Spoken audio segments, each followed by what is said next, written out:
We're welcoming back NBA analyst Joe Gavazzi. Joe's going to give us a breakdown on the Phoenix Suns and the Chicago Bulls game. The Bulls, of course, are on their home court. The line is -6, and that is who Joe is going with. He's jumping all over these Bulls minus the 6. So I'm anxious to hear his reasoning and his breakdown. Joe, as always, it's good to have you on board with us. Happy holidays to you and your family. And this Suns and Bulls game, you're looking at two teams that are kind of been really inconsistent. What is the reasoning and what's your breakdown on why you feel the Bulls can cover a 6-point spread tonight on their home court? Well, first of all, while we've been doing football analysis here on the SBR videos for the last 6 weeks, we've also been handicapping NBA and college basketball. And actually what many of the viewers don't understand is college basketball and pro basketball have been my biggest profit producers over the last 36 years. So Please look forward to these NBA analysis and college basketball analysis in the upcoming weeks and months.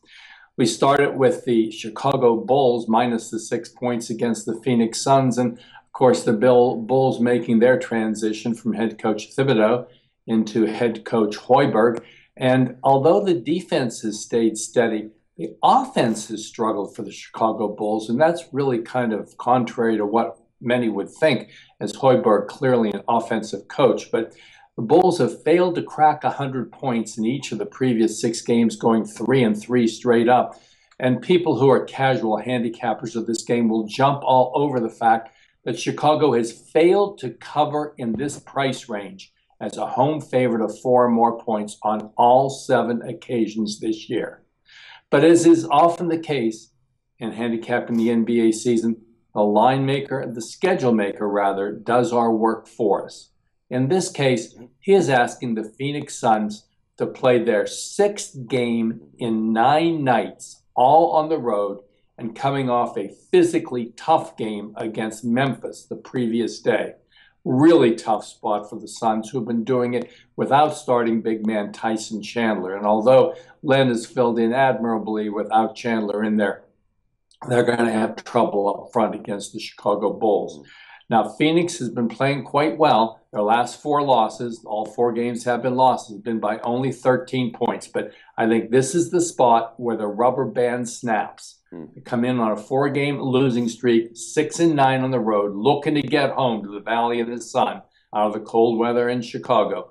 Let's take the Chicago Bulls minus the 6 points as our play tonight. A bit contrary considering the Bulls' recent offensive form and home court record. Yeah, Joe, I couldn't agree with you more on a lot of the details you brought out there. But most importantly is the betting edge, and I'm all over it as well. I think this is where the rubber band snaps, as you said. The road-weary Suns have just, how much can they take? And, their expectations were very high this year with Coach Jeff Hornacek. And you got one of the best backcourt duos with Eric Bledsoe and of course, Brandon Knight. They're both averaging 22 and 21 respectively. But how much can they do? Yeah, with Tyson Chandler hurt. The Bulls, on the other hand, this is really, and I understand there's that adjustment period, Joe, with the coaching change. And Hoiberg, I think, is going to be the man long term. I like this guy. He's a player's coach. And sometimes I put my feelings out there a little bit too much, and I get haters because of it. But I accept that. But I am just not a Derrick Rose fan. I'm over this guy. And maybe it's not personal. Maybe the injuries are deeper than we know. But I think he's becoming a has-been, and if I was the upper brass for the Bulls, I would part ways with that guy now while there's still a little bit of value, because he keeps playing like he's playing. There's going to be not many teams want to invest anything into that guy, and I certainly don't think he's the answer long-term for the Bulls. Again, I wear my heart on a sleeve sometimes, maybe to a fault, but it is what it is. I'm passionate about sports. When it comes bang for the buck, though, I'm jumping on the Bulls tonight because this is the spot for them. I agree, Joe. So everybody out there, take the Bulls minus the 6 tonight at home against the Phoenix Suns. Joe, thank you so much for being back with us. I'm looking forward to a nice college and NBA schedule that we can do together, because viewers, I hope you heard what I heard. NBA and college is where Joe has been the most profitable for the last 36 years. That speaks volumes, and I'm not going to forget that. Joe, thanks so much. We look forward to having you back again with us soon.